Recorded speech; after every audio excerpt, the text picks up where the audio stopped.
I'm Tommy Salmons. This is year 0. Good Monday morning to you. It is about 10 a.m. Central Standard Time. And it appears that the zombie apocalypse is upon us. There are absolutely 0 cars on the road. I am driving to pick up a load of necessities to deliver to a consignee. So anybody who is under the belief that beer will cure their coronavirus, I'm on my way to rescue you. I will be at Anheuser-Busch picking up a load of beer and delivering it to a distributor. Because if you can't get well, you might as well get drunk while you're ill. I don't know. We here in my area,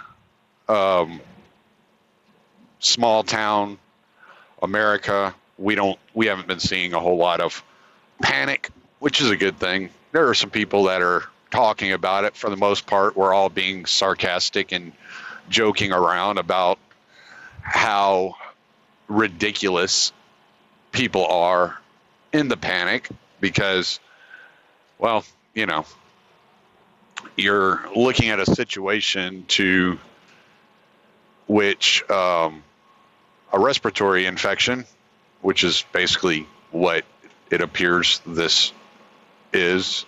It's a form of SARS. A doctor broke it down in a blog that I was reading the other day, and he basically just said it's coronavirus is kind of like a slang term that they're using, and that it's a form of SARS virus, and that it's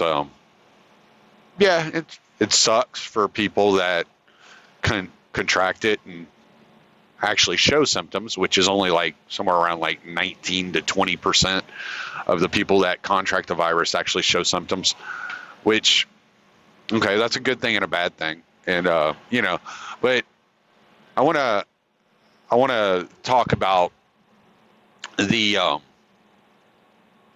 just some of the facts that I've run across and,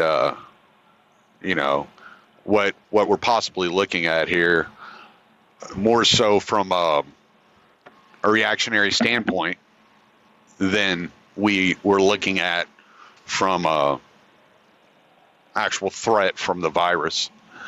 So it's been a couple of weeks since I've done a solo podcast. I'm at the moment I'm having issues with a sound card on the computer, converting audio and from through a mixer into my my new recorder. If anybody has any experience with that, get in touch with me. I would love to actually talk to you about the issues I'm having. I think what's happening is I'm getting a little bit too much power from the mixer, and no matter how low I turn the decibel rate and the input rate, I'm not getting power.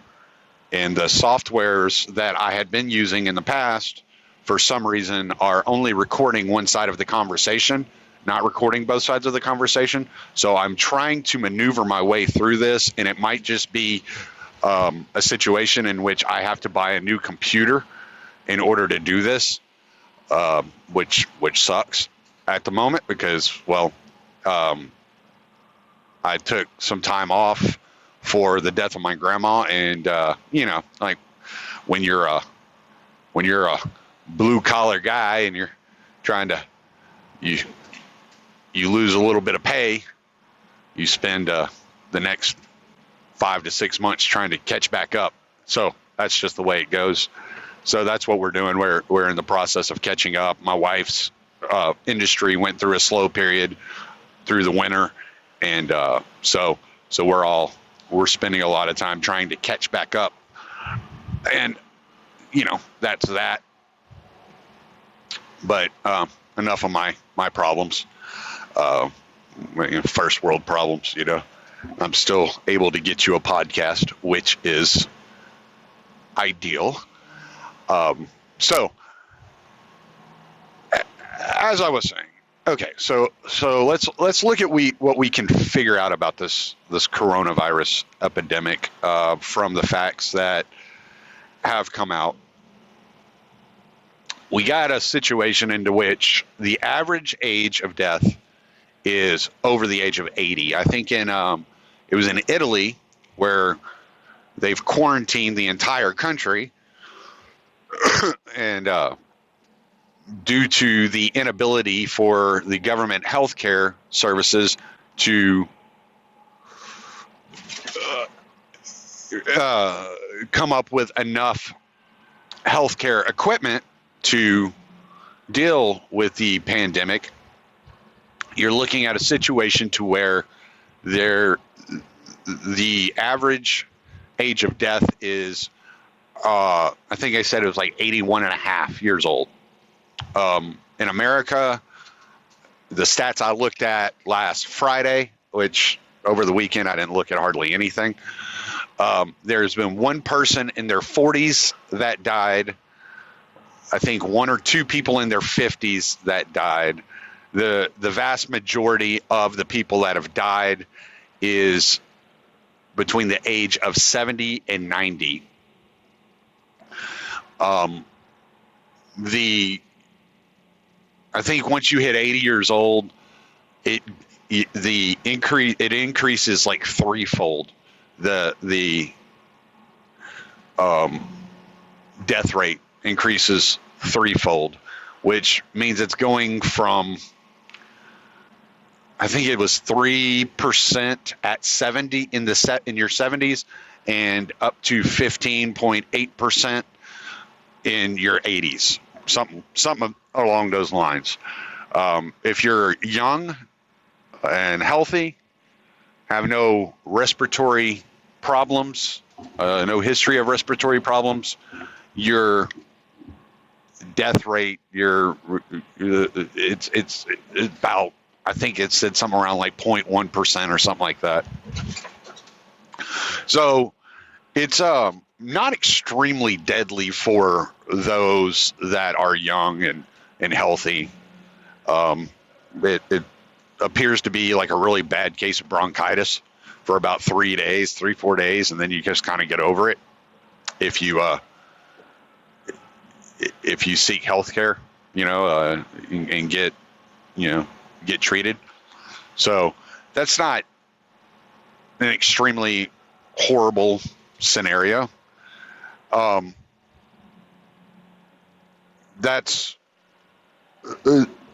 the panic seems to be what's causing the vast majority of issues.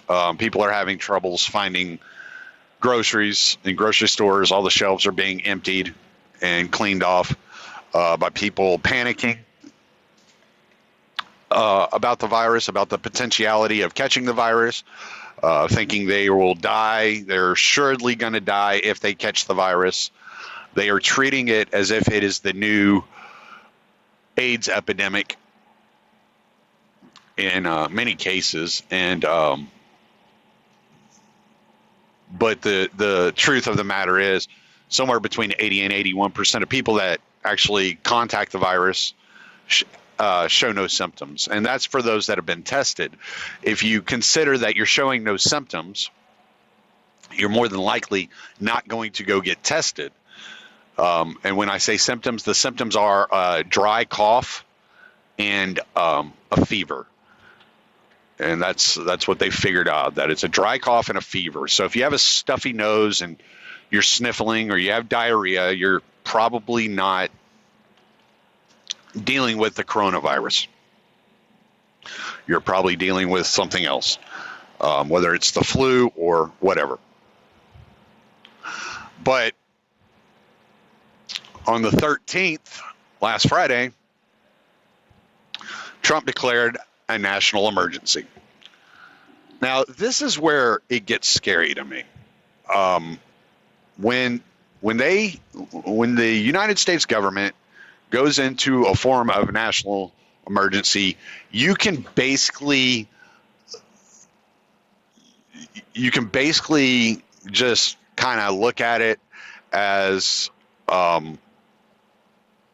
the president has been granted dictatorial powers. And for as many people as are scared of Trump's powers, they certainly haven't been trying to curb the idea that this is a national emergency and that we are so close to the potentiality for martial law that it's insanity. If you live in a city, which seems to be where most of the panic is occurring, and it also seems to be that's where most of the cases in the U.S. have presented themselves due to the exposure you have to people on a day in and day out basis, then you're probably, I wouldn't be surprised if you're looking at medical checkpoints sometime in the near future to where they can draw your blood without your consent. They can force you to turn over medical records or anything like that, and potentially be put in quarantine. This is extremely scary. You're also looking at a potential for Trump giving FEMA complete control over the political system, which means there will be no checks and balances. There's not going to be any votes. People aren't going to have any say. You're looking at a situation to where they're going to be stripping liberties left and right. And if you thought the Patriot Act was bad and has had ill effects, the state of emergency, the state of panic that the United States is in at this particular moment in time is probably 13 times as bad as the Patriot Act. And I just throw 13 out there. I don't know why I used the term, the number 13, but it is extremely bad for the potentiality of liberties. The Federal Reserve has cut interest rates to zero. They're attempting to blame the coronavirus and this pandemic on their ignorant monetary policies for the last 11 years that have created a new bubble that was bound to burst, and that libertarians and economists have been telling you is going to burst, for at any time now. Last summer, Ron Paul said that he was estimating it would be between 12 and 18 months that the bubble lasts. Now, the pandemic and the scare around the coronavirus is not helping. It is actually creating a scenario to where it's speeding up the process of the upcoming recession that we will inevitably be involved in, but it is not the cause of it. And that is what people need to remember, that the coronavirus did not cause the Federal Reserve to bail out bankers and hedge funds last August. That is not a result of a virus that did not currently exist at that particular time. And the $1.5 trillion that they're pumping into the economy today, QE5, is not a result of the coronavirus. Its timing is a result of the coronavirus. They were going to pump this money into the economy to bail out banks anyway. It was just a matter of when. So it sped things up. It made things, it's giving the Fed a scapegoat. And there's a part of me that can't help but wonder if the fear and the turmoil is intentional to distract away from the monetary policy, to distract away from all the evils that are being committed in the name of the United States. Iran has had a really difficult time with this virus and with this pandemic, and the sanctions that the Trump administration has placed on Iran is making it that much worse. And so they're having a really difficult time with it. But still, all around the world, the average age of people dying is over 80 years old. South Korea, only 0.65% of the people that came down with the virus have died from the virus. The fatality rate is very low.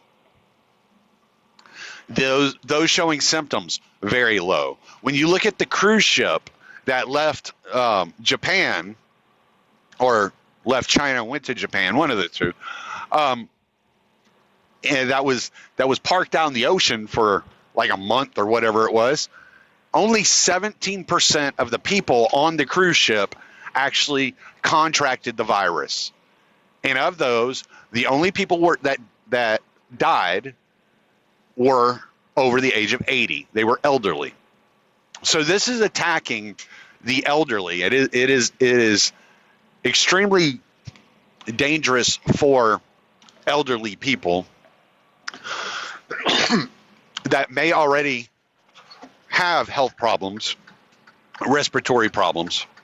They're also suggesting that if you have diabetes or anything like that that could cause you to have a compromised immune system or respiratory system, bless me, I'm sorry, respiratory system, that you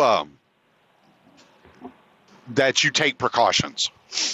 So, my dad would fall into this category of somebody who would probably need to be taking some precautions.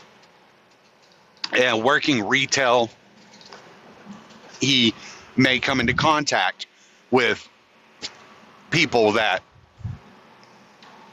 show no symptoms but are infected with the virus. So it is something that maybe he should take, extra precautions on, whether that's ingesting shit tons of vitamin C or whatever, making sure that his prescriptions are filled, that he has, some extra prescriptions filled. I think doctors are allowing for patients to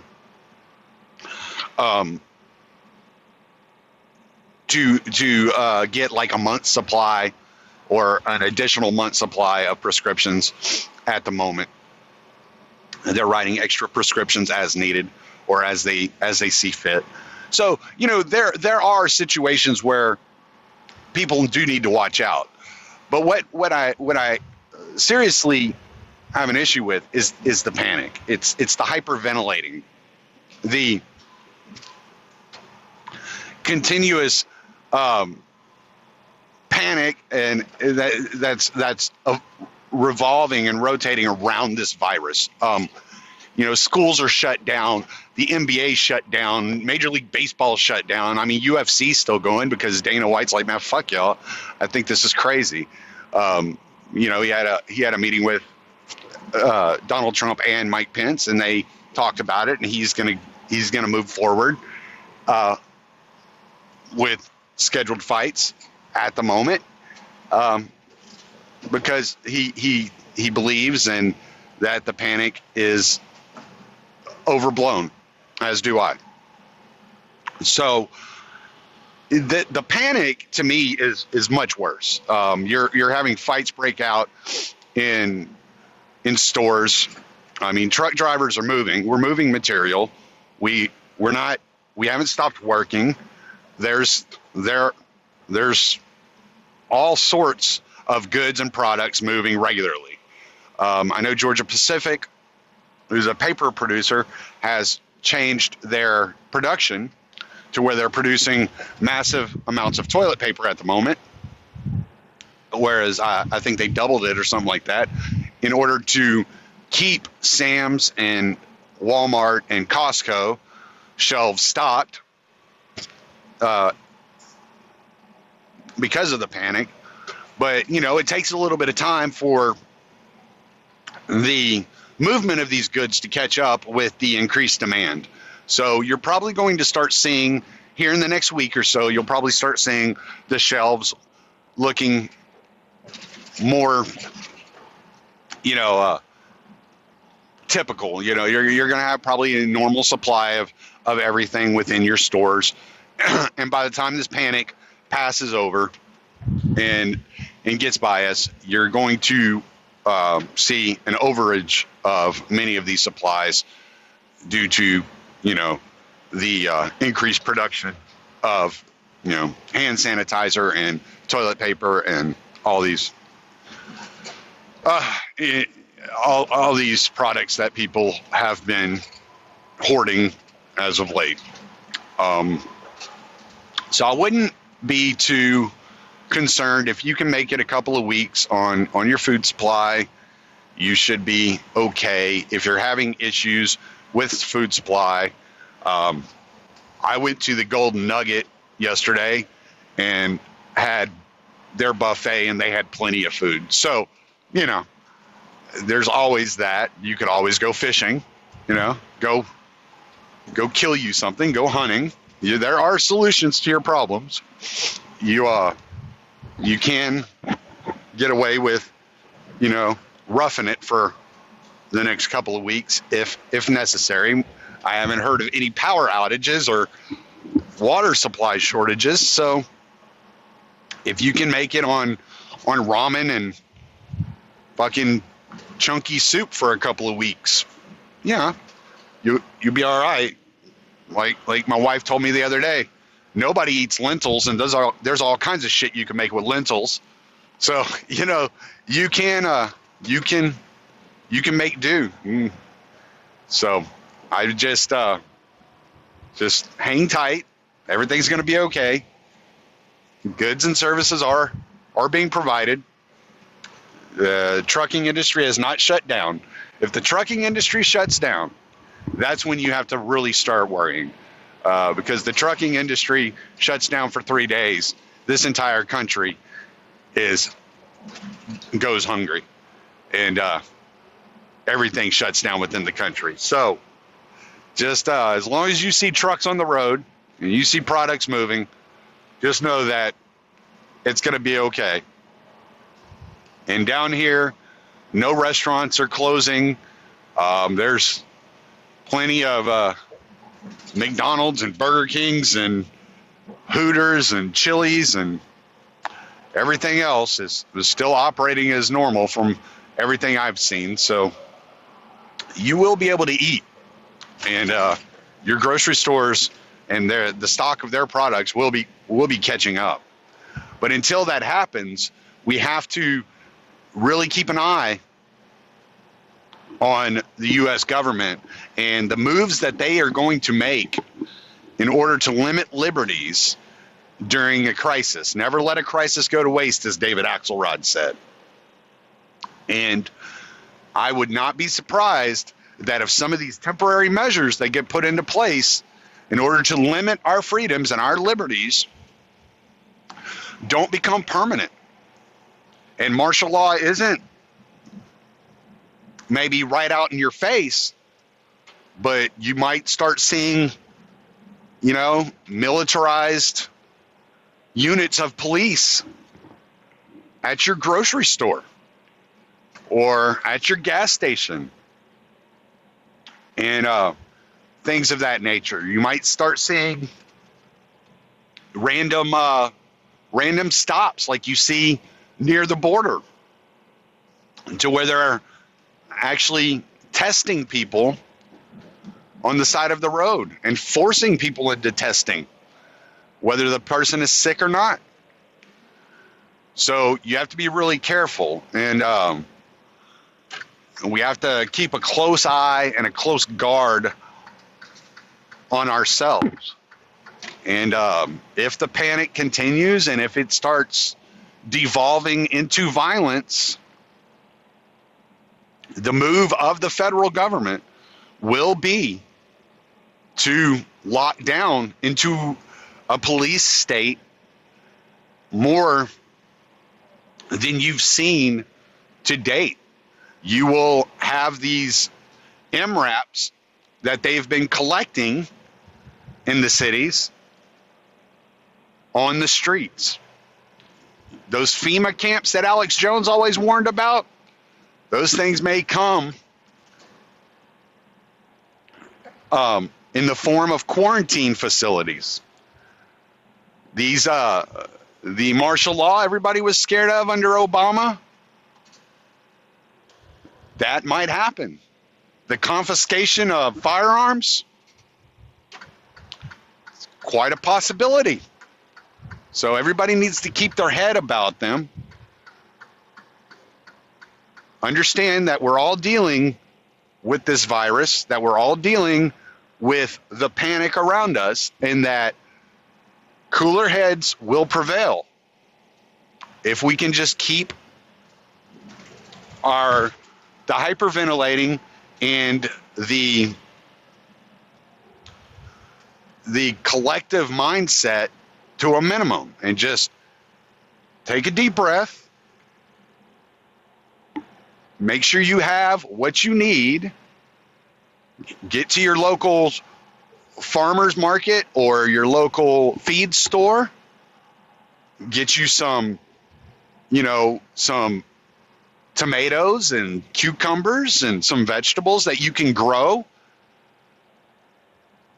and begin to start yourself a garden. You can start it off in pots in a warm, well-lit area. Get you some sun lamps, some heat lamps. Maybe set your garage up like a small greenhouse with some heat lamps. Make sure you keep them watered. Grow you some vegetables. Get yourself a garden started, and understand that you can get through this, but it's a matter of educating people how they can begin to become more self-sufficient. It wasn't that long ago that people were laughing at preppers, and they were calling preppers crazy. But the preppers are the ones that are okay. They have a year's supply of food. They have plenty of toilet paper. They're not having to make do. They're not losing the typical luxuries of life. Those that thought these people were crazy and were laughing at them are now kicking themselves in the ass because, well, should have prepared yourself. There's not one city, there's not one state, there's not one location in this world that is safe from some natural disaster. If you're in the southeast, like I am, like southeast Texas, like I am, near the Gulf of Mexico, you know that a hurricane hits every 4 to 5 years. You know that we lose water and we lose electricity for sometimes weeks on end. There is no excuse for you not having some sort of supplies and being somewhat self-reliant for a couple of weeks. If you live in Boston or New York or North Dakota, Washington, you know there's a potential for a blizzard and to get snowed in to where you can't get out. There's no excuse for you not being prepared to survive for a couple of weeks without being able to get to a store or to a neighbor. So if you've failed to prepare yourself, this should be, if nothing else, a wake-up call to say, hey, look, if anything bad happens, I need to ensure that I have some sort of backup supply, no matter how you choose to do it. You could have some canned foods. Things like honey last forever. Peanut butter lasts a long time. Some water, a couple of weeks worth of toilet paper, paper towels, or just hand towels that you have cut up into cubes, into squares that you can use as washcloths or whatever else you may need. But the panic is unnecessary. The panic is causing more issues than the actual virus. Now, as far as I'm aware, there have been no deaths due to this panic, but the entire country's on edge. The entire country is on the verge of exploding into violence against each other. And that's unnecessary, but it's easy to predict that's what would happen. And it's easy to see that martial law is a moment away. And that these medical checkpoints are seriously a potential danger and threat. What if truck drivers that feel no symptoms suddenly begin getting pulled over and randomly checked, and there are no products moving? Then you've created a situation, you've overreacted, the government's overreacted due to the calls for an overreaction by the public, and you're shutting down routes of produce and product moving along the interstates. What if one state ends up with a much higher rate of illness than another? Do you end up with border checkpoints in between states that require the medical examination or to be carrying a certificate of good health in order to pass between borders, in order to move product to areas that are more in need?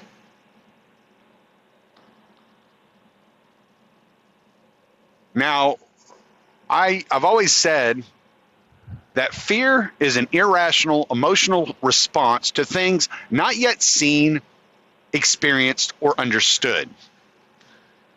And that is exactly what we're dealing with now.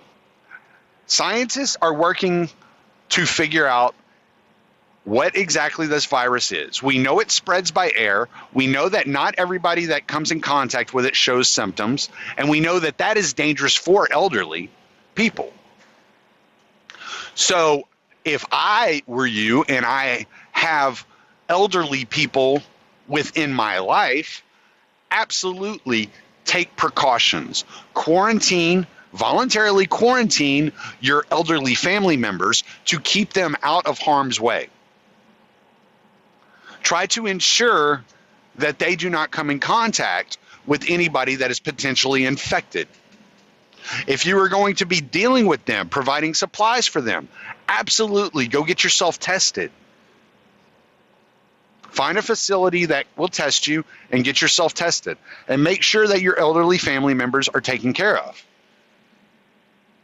It doesn't seem that children, even infants, are being affected that greatly by this virus, that there hasn't been, it doesn't appear that there are a lot of infections of children or infants.